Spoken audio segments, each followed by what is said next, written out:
I'm Dan, and this is 10,000 Hours of Indie, a podcast exploring new music and delving deeper into what goes on in the background of the independent music industry. I've been a musician and passionate music lover for as long as I can remember, and spent a stupid amount of time listening to mostly new music every week. Get involved and help grow this community. Follow on socials, Instagram, Blue Sky, Facebook, and soon a YouTube channel too, and email me 10,000indie@gmail.com if you have any ideas or want to get involved in the podcast itself. I'd love to hear from you. And so, on with the podcast.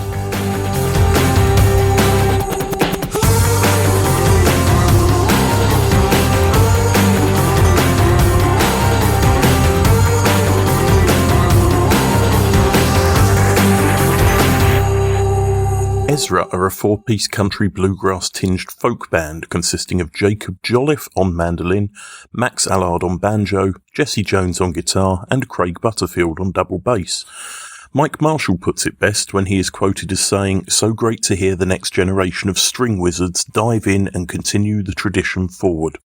Their third album, Froggy's Demise, is due for release on Friday the 9th of May, and I've been lucky enough to have a couple of listens before its release, prompting me to have a chat with a couple of the band to find out a little more about them and the upcoming release. Jesse and Craig from Ezra, welcome to the podcast.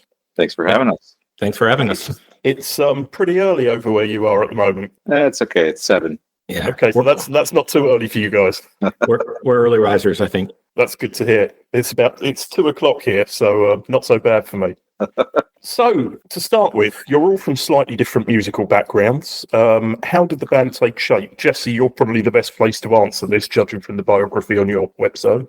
Yeah, so I guess it goes back a little bit to, I teach at the Oberlin Conservatory and in the composition program so I deal with a lot of contemporary music, like sort of classical contemporary music, but sort of in a closet way. I've always been sort of a bluegrass and folk musician. And over the past decade or so with Craig, I've actually gotten a lot of these tunes that I've just written in my living room on the mandolin performed for the first time. That was one of the first vehicles I've had since college to just get all these tunes out in a way that, people could hear and made sense musically and formally. And here at the Oberlin Conservatory, I happened to get a student here that's just a banjo virtuoso. And I, at the same time, became reacquainted with an old friend, Jacob Jolliffe, who's one of the world's just best mandolin players. So I figured I have one of the world's best bass players in Craig, now a banjo player, phenom, one of the best mandolin players. And I just figured it's time to be brave and form a band. Right, to get more of my tunes out there. And we had our first album just only a little over 2 years ago, and we've just been meeting once or twice a year ever since to record albums, and we've already recorded a 4th album. I know we're talking about our 3rd one right now, but it's just kind of have a lot of prolific composers and musicians in the band, and I'm really happy we sort of took the leap and formed the band. So what influences your music? Oh, all sorts of things. Lots of folk musics, bluegrass especially. I don't know, Craig will probably say sort of Edgar Meyer, Punch Brother world as far as like sort of the bowed stuff that happens. Roots music generally. But I know that Craig also grew up in sort of rock music. Lots of classical music influences. Of course, I'm a classical contemporary composer, so lots of formal ideas, counterpoint ideas, harmonic ideas, things like that. Just anything and everything, honestly. I don't know what Craig would say. Oh, I'd agree with that. I mean, I think probably the best single descriptor might be like roots chamber music or something, because I think that ties everything, that it's folk instrumentation, and obviously folk music influence, but sort of informed by Jesse's study of classical composition and sort of classical form and song structure, I would say. So you're still a very young band, only 15 months in and already 3 albums under your belt. That would indicate you're perfectly aligned and in musical harmony thus far. And as you say, you've got a 4th album coming too. Yeah, I feel like from the classical music standpoint, as a composer, this is more the model. I think it actually frustrates everyone else in the band that we don't perform more. But as it is, like from a composer standpoint, it's like you spend months writing the piece. Then you get it performed once or twice, and then you get a recording that's the definitive recording, and then you sort of are on to writing the next piece. That's always been my model in the classical world. And I not really intentionally, but that's kind of what's happening with Ezra right now. Is it's kind of we're all composing music at a rapid pace, and it just, I don't know, we have enough so that every 6 months or so we just have another album's worth of material. So we record it. To me, this album in particular is more what I would define as sort of all-out folk, and I would say that in the best possible way. The previous albums have had sort of, the second album, there were a couple of tracks that had a sort of Spanish influence and things like that, but I would say this is more sort of traditionally folk for me. Can you tell me a little bit about this album and what it means to you? Sure. I mean, I think that's probably right. I think our first album was sort of the Genesis project. You know, it was the project that sort of brought us all together and sort of testing out whether it would work, because you kind of have to understand that we all sort of gathered in Oberlin for a few days to rehearse and record. And, you know, I hadn't met half of the band before that point. And I think that's the situation with everyone. Everyone sort of knew one other person in the band, and that was it. So the first album was just sort of figuring out whether this would work and, you know, kind of a little bit defining the direction of the group. And the second album was really unusual in that we had a couple of guest musicians, which is something we want to continue doing in the future. We sort of see Ezra as a little bit of a core group that collaborates with other musicians whenever it's expedient or whenever we're lucky enough to do so. And so the second album was that case where we had two really amazing musicians, Mark Stewart and Zach Bjerken, collaborate with us that brought a sort of different language to the group. And the third album was sort of back to the core quartet, understanding what we could do and having a little bit more sense of direction after the first album, I think. And the other thing that worth mentioning is that the first album, 100% of the compositions were Jesse's, because he's a very prolific and amazing composer. And then in the future albums, while they're largely tunes written by Jesse, all of us are sort of contributing a little bit more as composers. So I think that's one thing that sort of defines the third album as opposed to the first album. I do see collective being the word sort of that I initially thought of for Ezra. We have a core ensemble of us four, but what is exciting to me is the idea of pushing sort of the folk genre in ways that are as of yet unexplored, right? So it's the second album, Earth to Ezra, with Mark Stewart. You know, the whole concept, and we actually got a grant for this. The whole concept was collaboration. The grant also restored this Moog synthesizer. That's a one-of-a-kind 43 tone per octave synthesizer. And then we collaborated with Mark Stewart, who's just, I don't even know how to describe him. He's just a one-of-a-kind instrument builder, unique, creative person. And that really informed things. So Ezra, Froggy's Demise is back to that core ensemble and focuses in much more sort of in a general compositional way, but we see future projects going in whatever direction with other people. So really, I see Ezra as a collective where we four go out and stretch the boundaries however we can. That's very cool. I like that. So the next album, although you've already got it done, I know you don't want to give anything away because we're talking about the third album. So I'm expecting something a bit more out there for the fourth album, maybe. Well, maybe. We're at least we're a quintet on the fourth album, not a quartet. Okay. Yeah, so the traditional folk sound we were just talking about, is that just what's come out as you've been writing and developing, or was it a conscious effort to make this a more sort of roots folk album? Interesting. I guess I'll dive in here. It's the platform for me that allows me to do whatever I want. That might sound strange because I think folk and roots music is a very particular sound world. But in the classical concert world, it's like to go G7 to C is somehow suspect on aesthetic grounds. I don't know if you've ever been to a contemporary concert music many event. Yeah. Not that there's anything wrong with what we do or that sound world, but sometimes I feel a little restricted and a little secretive about these like fiddle tunes I'm writing in my living room that just are diatonic major fiddle tunes, you know, with tunes. So really I see all of this stuff as just getting that stuff out there on a platform where all of that is acceptable and anything's go. That's what's refreshing about being in a band and sort of being in the genre of folk, roots, etc., is that I think listeners and the players are just kind of down for whatever. On aesthetic grounds, it doesn't really matter. We can play with Mark Stewart and do scratch tones and free improv, or we can just play a fiddle tune that I wrote in a very traditionally bluegrass way or something. So it's really freeing in that regard. I would step in and also add that I think the instrumentation and all of our backgrounds has a lot to do with the resulting sound. And what I mean by that, I mean, that seems like such an obvious thing to say, but some of the compositions on this album were not necessarily, are not really in the folk idiom if you kind of strip them down. Like there's tunes like McLaughlin or Too Late that are almost more like rock melodies or, you know, rock tunes. At least, you know, Too Late, I sort of envisioned more of, it's like a funk tune, but then you play a funk tune in 5/4 with banjo and mandolin and guitar and bow double bass, and it's a totally different sound, you know. So I think some of what our compositions are kind of seen through the lens of our instrumentation that makes it sound almost instantly kind of folky, although when you strip things down, they're not necessarily that way compositionally, if that makes sense. Yeah, actually, I was going to say Too Late and Basically a Blues are my two favourites on the album, probably because they're the more upbeat and longer tunes, and I really like to get into something. I like it to be a bit, I don't know, a bit longer and a bit more time for me to get my head around it, maybe. So the second track is the title track of the album. I'm curious to know where the name comes from. Where did you come up with that? Sure. Well, Froggy's Demise is actually a tune that Jesse and I were working together on as a duo. There's a couple of tunes on this album that are sort of holdovers from our duo days when we were just working together as double bass and mandolin primarily as the instrumentation. In South Carolina, it's very nice to have a pool in the summer because it's extremely hot and humid here.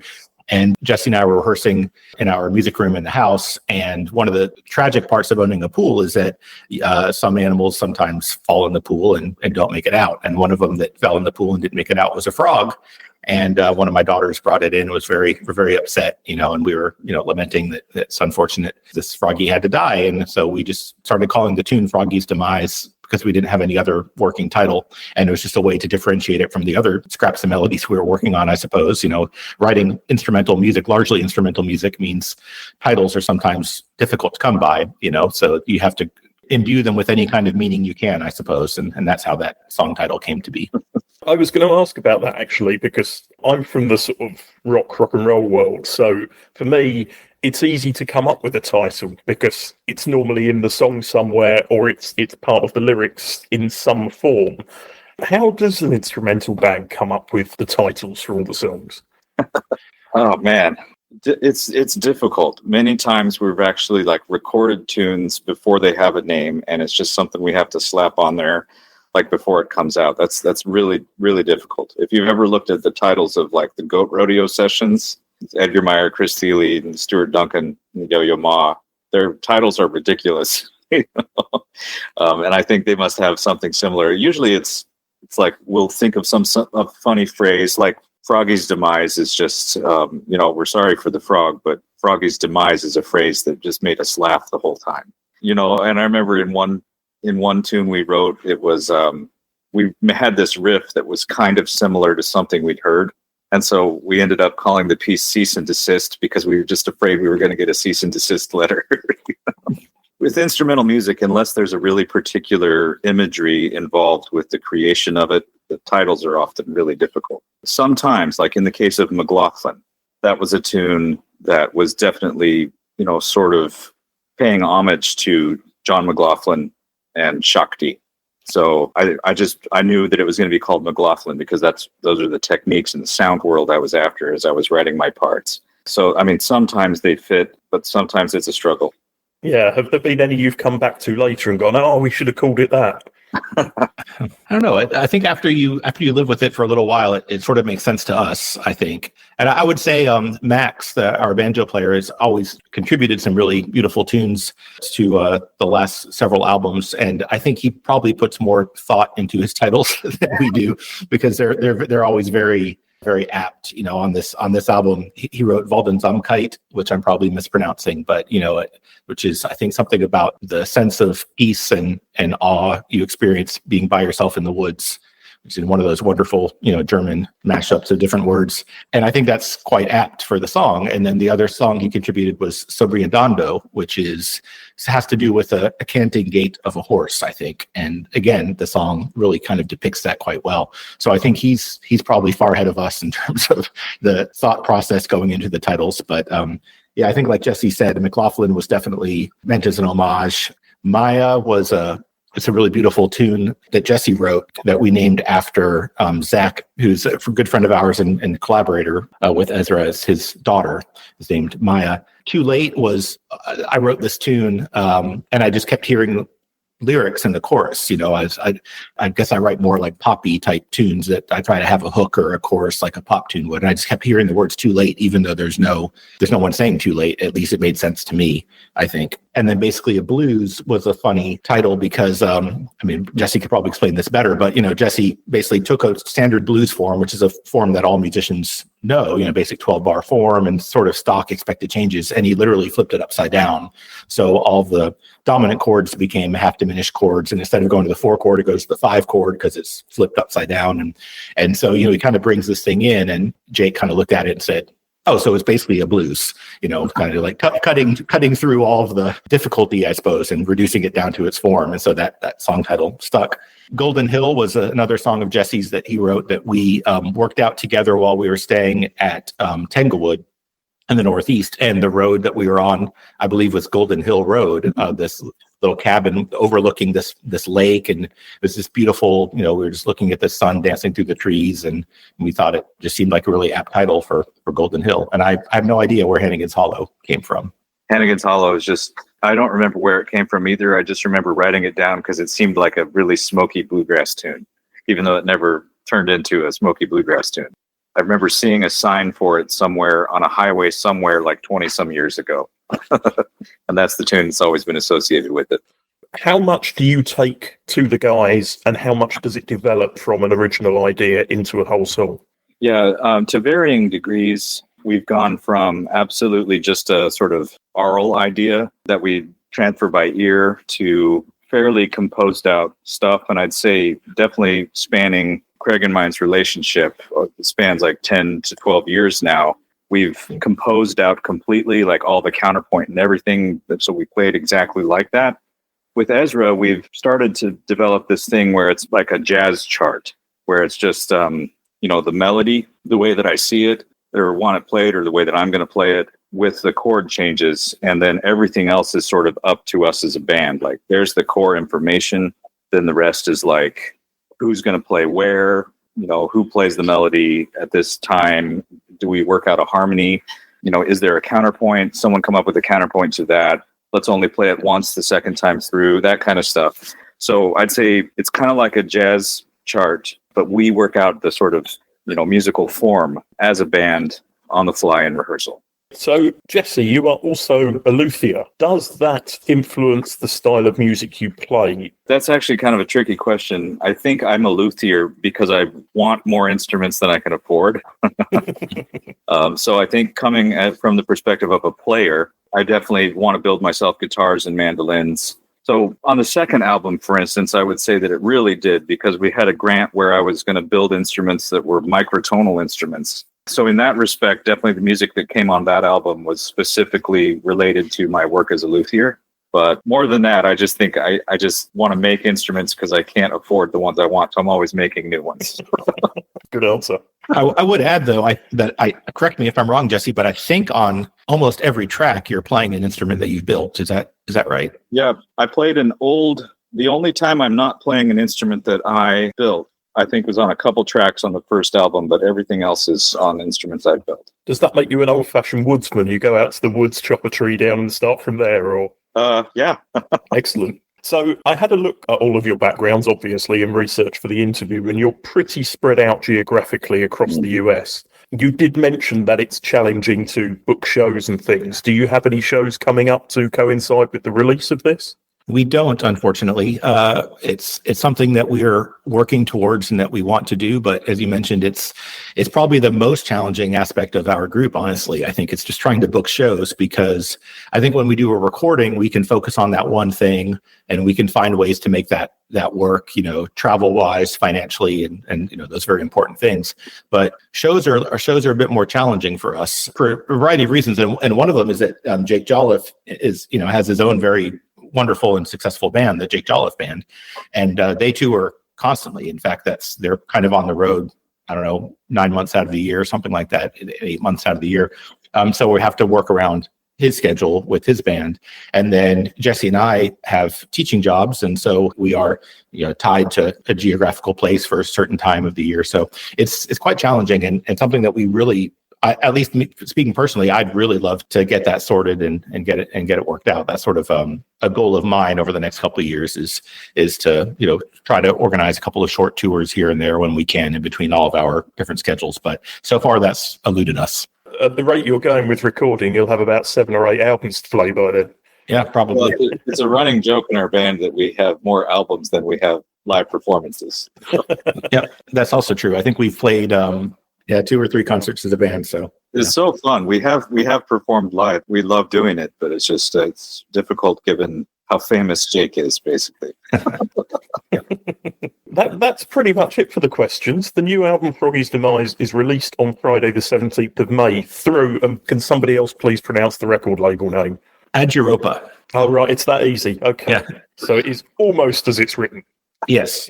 At least that's my name. I think it's Europa. Yes, that's correct. It's a fantastic label. I was looking through some of the other artists that are on there. What a selection and what amazing music. Absolutely. Yeah, Joe does an excellent job. He works so hard, and we really appreciate being on there. Finally, where can people find you on socials? I got sent your promo, but I found you easily on Instagram. What else are you on? That's a good question. We're definitely on Facebook. You're probably talking to the 2 least social media people, definitely in the band and possibly in the world. We do have a website. Yeah. Yes. EzraQuartet.com. And of course, our music will be everywhere you listen and stream music. Anybody that's even vaguely into folk should definitely check it out because it's a fantastic album. Thank you so much. Thank you so much for your time. Much appreciated. Absolutely. Thanks for the interview.